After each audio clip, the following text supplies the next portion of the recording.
Waitress sat on Billionaire's lap to escape her ex. He whispered, "Play along. I'll protect you." What if a single moment of desperation could change your entire life forever? Picture this. A small-town diner on a rainy Thursday evening where the scent of fresh coffee mingles with a gentle hum of quiet conversations. Behind the counter stands Julia, a kind-hearted waitress whose warm smile has been lighting up this little corner of the world for nearly 8 years.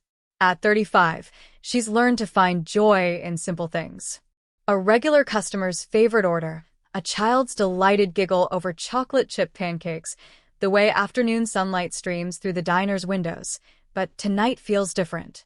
Tonight, her hands tremble slightly as she refills coffee cups, her eyes darting nervously toward the front door. She's been dreading this moment for weeks, knowing he would eventually find her here. And when that familiar, unwelcome silhouette appears in the doorway, her heart pounds like thunder in her chest. Where are you watching from tonight, friends? The Golden Spoon Diner had been Julia's sanctuary for years, a place where she could pour her heart into caring for others while slowly healing from wounds that ran deeper than most people knew. The regular customers had become like family. Old Mr. Peterson with his Tuesday morning crossword puzzle, the young mother who brought her twins for Saturday pancakes, the group of retired teachers who gathered every Friday for their book club discussions over apple pie. Julia moved through her evening routine with practiced grace, her auburn hair pulled back in a simple ponytail, her uniform pressed and spotless despite the long day. She'd always taken pride in her work, finding dignity and honest labor and genuine connections with the people she served. The diner's owner, Mrs. Chun, often said Julia had a gift for making everyone feel at home, like they mattered. But that gift felt fragile tonight, as memories she'd tried so hard to bury came flooding back. 3 months ago, she'd finally found the courage to leave Derek after 2 years of walking on eggshells, never knowing what might set off his explosive temper. The bruises had faded, but the fear still lived in her chest like a caged bird, fluttering anxiously whenever she heard heavy footsteps or raised voices. She'd moved to this quiet town, hoping for a fresh start, renting a tiny apartment above the bakery, where the smell of morning bread made everything feel safer somehow. For a while it had worked. She'd begun to sleep through the night again, to laugh without looking over her shoulder, to believe that maybe she deserved the peace she'd found. In the corner booth sat a man she'd noticed before, distinguished, probably in his early 40s, with kind eyes that crinkled when he smiled at her gentle jokes. His name was Jonathan, and unlike most customers who hurried through their meals, he seemed to genuinely enjoy the diner's simple comfort. He dressed well, but never looked down on anyone, always thanking her warmly and leaving generous tips that helped her save for the small dreams she was slowly allowing herself to have again. Tonight, Jonathan sat reading a worn paperback novel, occasionally glancing up to watch the rain streak down the windows. There was something peaceful about his presence, something that made her shoulders relax slightly as she went about her work. But then the door chimed again, and her world tilted off its axis. Derek stood in the entrance, his dark hair damp from the rain, his eyes scanning the diner with that predatory intensity she remembered too well. He looked exactly the same, tall, broad-shouldered, with a kind of easy charm that had fooled her for far too long. She watched him spot her behind the counter, saw that familiar smile spread across his face, the one that used to make her heart race, but now made her stomach twist with dread. He'd found her. After 3 months of careful hiding, of changed phone numbers and deleted social media accounts, of jumping at every unexpected sound, he tracked her down to this little haven she'd built for herself.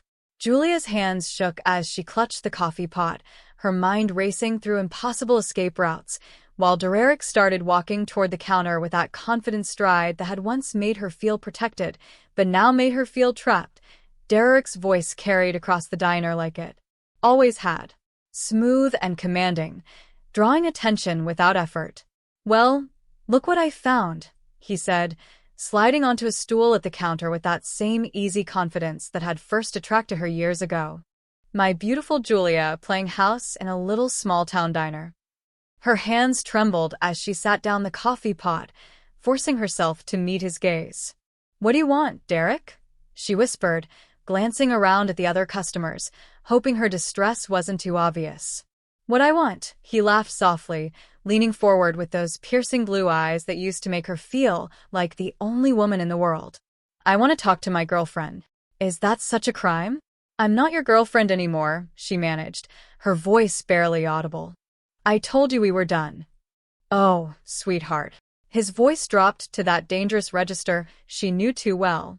You don't get to decide that. Not after everything I've done for you. Everything I've given you. You think you can just run away and play pretend in some backwater town? The elderly couple at table 6 glanced over, sensing the tension, and Julia forced a shaky smile in their direction. She couldn't let this escalate here, couldn't let her problems disturb the peaceful evening these good people deserved.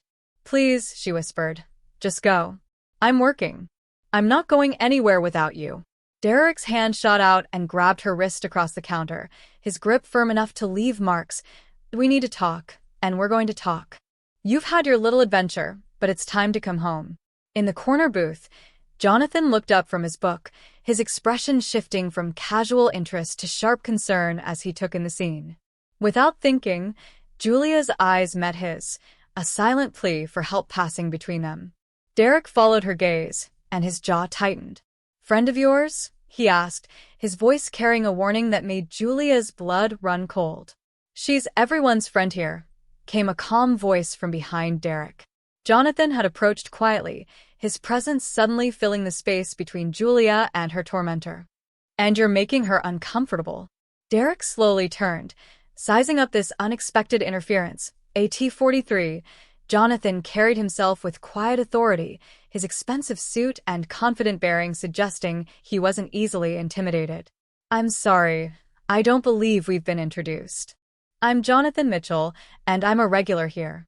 Derek Walsh, he replied, his grip on Julia's wrist tightening slightly. And this is a private conversation between me and my girlfriend. Former girlfriend? Jonathan corrected gently, his eyes never leaving Derek's face. And since she's clearly upset, perhaps it's time you respected her wishes and left. The tension in the diner was palpable now. Other customers had stopped eating, watching the confrontation unfold. Mrs. Chin emerged from the kitchen, her weathered face creased with worry. Derek's smile turned cold. I think you should mind your own business, friend. Julia's well-being is my business, Jonathan replied quietly. Just like it's the business of everyone who cares about her. If this moment touched your heart, please give the video a thumbs up. The kindness of strangers can change everything. Derek's eyes narrowed dangerously, and Julia realized with growing horror that this peaceful evening was about to become something much, much worse. Derek's laugh was sharp and humorless as he stood from the stool, his 6-foot frame towering over both Julia and Jonathan. You know what? I've had enough of this little game. His grip on Julia's wrist tightened until she winced, and something primitive and dangerous flickered in his eyes. Julia, we're leaving now. No, she said, surprised by the steadiness in her own voice. I'm not going anywhere with you. Yes, you are. Derek's voice dropped to that whisper she remembered from their worst fights, the tone that always preceded the worst of his anger. Because if you don't, I'll make sure everyone in this pathetic little town knows exactly what kind of woman you really are. How you used me, lied to me, stole from me when you ran away like a coward in the night. The words hit her like physical blows. Julia felt the familiar shame creeping up her neck, the way Derek had always made her feel small and worthless whenever she tried to stand up for herself. Around them, the diner had gone completely silent.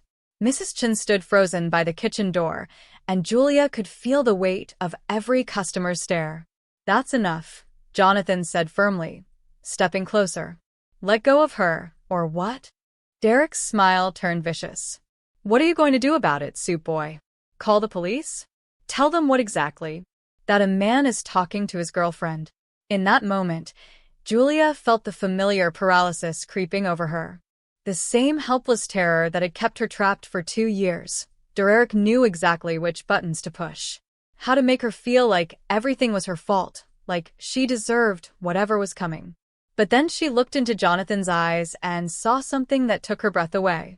Not pity or judgment, but genuine concern and an unexpected fierceness that reminded her she wasn't alone anymore. "She asked you to leave," Jonathan repeated calmly, though Julia could see the tension in his shoulders. "That should be enough." Derek's patience finally snapped. "I'm tired of this," he snarled, yanking Julia forward so hard she stumbled against the counter. "You want to play hero?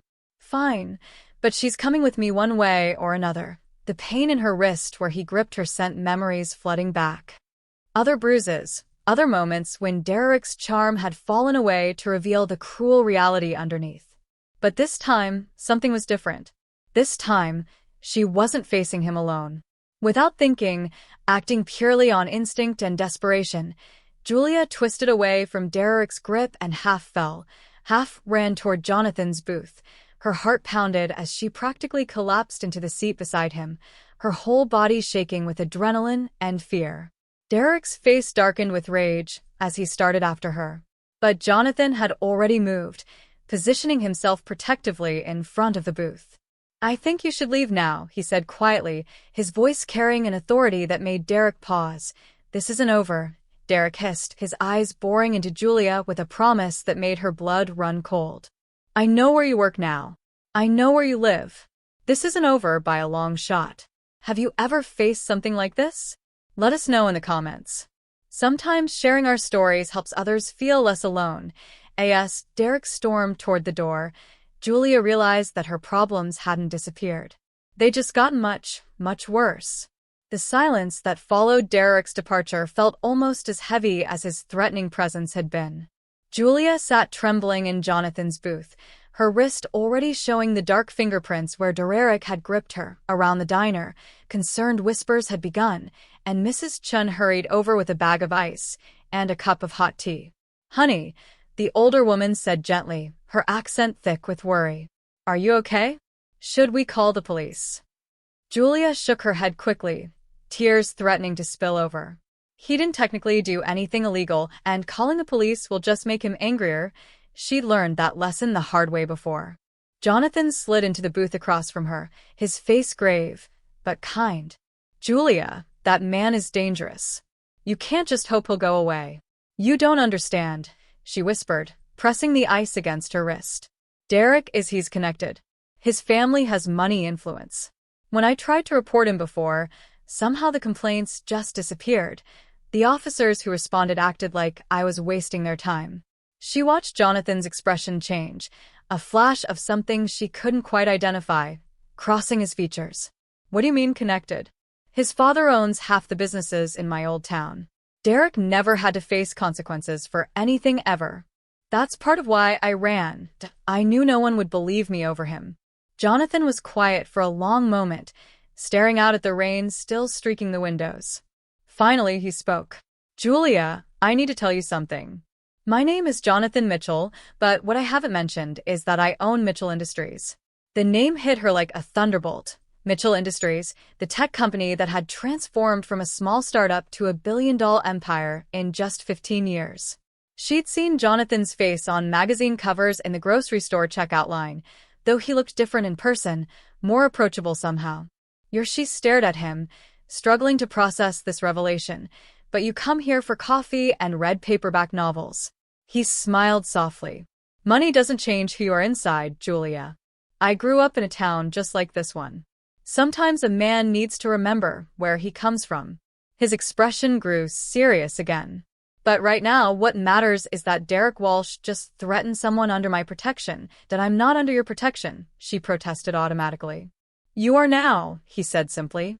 "No one should have to live in fear the way you're living. And unlike Derek's small-town connections, I have resources that reach a lot further." Mrs. Chin had been listening from nearby, and now she approached the table again. "Julia, dear, why don't you take tomorrow off? Give yourself time to figure things out." "I can't afford to miss work," Julia started to protest, but Jonathan held up a hand. "Consider it paid leave," he said quietly. "And Julia, Derek was wrong about one thing. This is over. You just don't know it yet." For the first time in months, Julia felt a tiny spark of hope flicker in her chest. Maybe she didn't have to face this alone. Maybe someone with the power to actually help had finally heard her. If you've been enjoying this story, subscribe to our channel for more heartwarming tales like this one. But even as hope bloomed, she couldn't shake the memory of Derek's final words, or the promise of retribution she'd seen burning in his eyes. 3 weeks later, Julia stood behind the counter of the Golden Spoon Diner, but everything had changed in ways she could never have imagined. The bruises on her wrist had faded, but more importantly, the constant knot of fear in her stomach had finally begun to unravel. Derek hadn't returned to the diner, though she'd learned from Jonathan that he'd tried. It turned out that when someone with Jonathan's resources and connections decided to protect someone, they were very thorough about it. Derek had found himself facing a restraining order backed by evidence that his family's local influence couldn't make disappear. More than that, some of his past behavior toward other women had suddenly come to light, painting a picture that even his father's money couldn't completely whitewash. Jonathan still came to the diner regularly, though their relationship had evolved beyond simple customer and waitress. He had insisted on upgrading the diner's security system and had quietly arranged for Mrs. Chun to hire additional staff so Julia never had to work alone. More importantly, he'd helped Julia understand that asking for help wasn't weakness. It was courage. "You know," he said one evening as she refilled his coffee cup, "I've been thinking about expanding my foundation's work to include support for domestic violence survivors." Julia smiled, feeling warmth spread through her chest. Over the past weeks, she'd learned that beneath Jonathan's business success was a man who genuinely cared about using his resources to help others. "That sounds wonderful, but I'd like to help. If you think I could be useful." "I think," he said, catching her hand gently as she sat down the coffee pot, "that you'd be invaluable. You understand what it's like to need help and how hard it can be to accept it." Their friendship had grown slowly, built on conversations about books and dreams, and the courage it took to start over. Julia had never imagined that the worst night of her recent life would lead to some of the best days she'd known in years. Mrs. Chun bustled over with a fresh slice of apple pie. "On the house," she announced, beaming at both of them, for the man who helped our Julia find her smile again. As the evening wound down and the last customers headed home to their families, Julia reflected on how completely her life had transformed. She still worked at the diner. She'd grown to love this community too much to leave. But now she also had plans. She was enrolled in online courses to become a counselor funded by a scholarship from Jonathan's foundation. She had an apartment with a security system and neighbors who looked out for her. Most importantly, she had learned that she deserved to be safe, to be valued, to be protected. "Ready to head home?" Jonathan asked as she untied her apron. "Almost," she said, taking one last look around the diner that had become so much more than a workplace. It was the place where her new life had begun, where she'd learned that sometimes strangers become guardian angels, and where she discovered that courage could bloom even in the darkest moments. Outside, the rain had stopped and the street lights reflected off the wet pavement like tiny stars fallen to earth. If you enjoyed this story, please remember to leave a comment with your thoughts, and subscribe for more heartwarming tales. Thank you for joining Julia on her journey from fear to hope. And remember, we all deserve to feel safe and valued, no matter where life is taken.